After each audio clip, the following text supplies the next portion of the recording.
Good evening friend. अपने lectures को एक गति देते हुए उसी क्रम में आज हम चर्चा करेंगे आईवी फ्लूइड्स के बारे में। बहुत ही इम्पोर्टेंट टॉपिक है और बहुतायत जितने हमारे पैरामेडिकल स्टाफ है, चाहे वो बीएससी नर्सिंग हो, जीएनएम हो, एनएम हो या फिर जो भी पैरामेडिकल स्टाफ्स हैं और जो न्यू कमर्स हमारे डॉक्टर्स हैं, उनके पास आईवी फ्लूइड की थीम नहीं होती है कि आखिर किस आईवी फ्लूइड को कहाँ देना है, कितना देना है, कैसे देना है, आखिर इसका काम क्या है। तो हर जगह वो कंफ्यूज रहते हैं। आज मैं उस कंफ्यूजन को दूर करने के लिए हम आईवी फ्लूइड्स पे चर्चा करेंगे। तो आईवी फ्लूइड्स को हम 3-4 पॉइंट्स में देखेंगे। पहला हमारा पॉइंट्स है बेसिक कॉन्सेप्ट।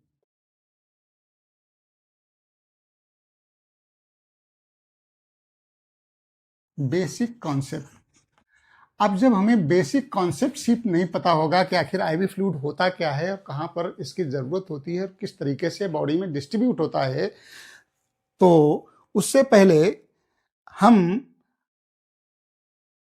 आईवी फ्लूइड्स के बारे में कोई टीका टिप्पणी नहीं कर सकते। इसलिए हमें बेसिक कॉन्सेप्ट्स के बारे में जानना बहुत आवश्यक है। बेसिक कॉन्सेप्ट में मैं आपको बताऊं कि हमारी बॉडी जो है वो लगभग 3 कंपार्टमेंट में बटी हुई है। कैसे? जो हम आईवी फ्लूइड देते हैं ये हमारी वेसल है, यानी जो वेन है ये वेसल हो गई। इसके बाहर ये इंटरस्टिशियम है, इंट्रासेलुलर स्पेस जिसको कहते हैं, इंटरसेलुलर स्पेस कहते हैं। और ये सेल्स हैं, सेल्स हैं। तो ये वेसल हो गया, ये इंटरसेलुलर स्पेस हो गया, ये इंट्रासेलुलर स्पेस हो गया। अब जो आईवी फ्लूइड्स होते हैं, ये कुछ आईवी फ्लूइड्स जो होते हैं इनका डिस्ट्रीब्यूशन केवल वेसल तक होता है।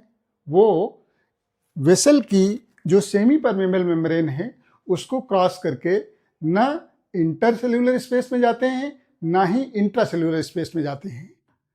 और कुछ ऐसे आईवी फ्लूइड्स होते हैं जो हमारे इंटरसेलुलर स्पेस में भी रहते हैं और वेसल में भी रहते हैं, यानी 2 कंपार्टमेंट्स में रहते हैं।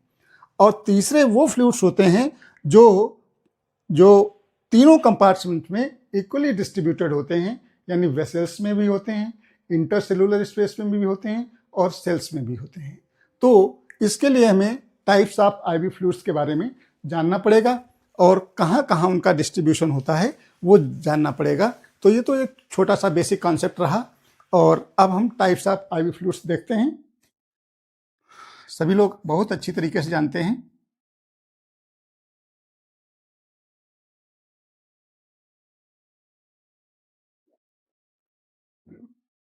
Types of IV fluid. तो आईवी फ्लूइड्स को बेसिकली हम 3 जगह बांटते हैं। एक होते हैं क्रिस्टलॉइड्स,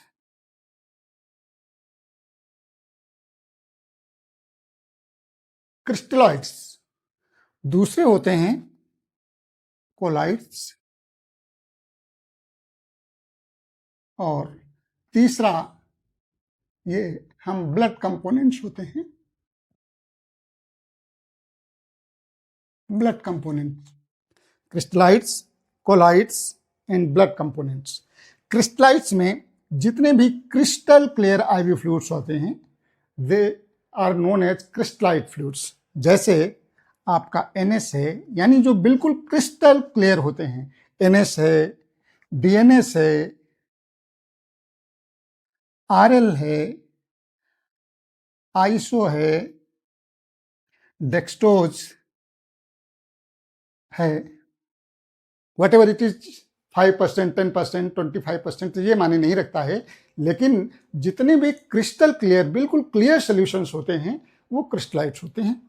और कोलॉइड्स इसमें आपके कौन से आते हैं? जैसे हम यूज करते हैं एल्ब्यूमिन यूज करते हैं, एल्ब्यूमिन है और स्टार्च हैं, हेटा स्टार्च हैं, जिलेटिन है। तो ये कोलॉइड्स हैं कि crystalloids NS, DNS, RL, iso और डेक्सट्रोज 5%, डेक्सट्रोज 10%, डेक्सट्रोज 25%।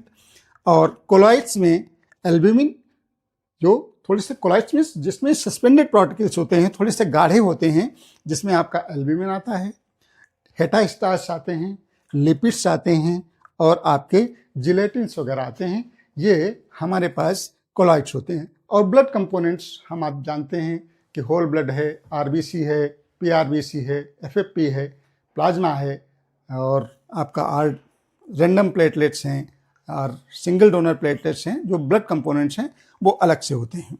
तो इस तरीके से ये टाइप्स ऑफ IV फ्लूइड्स हो गया।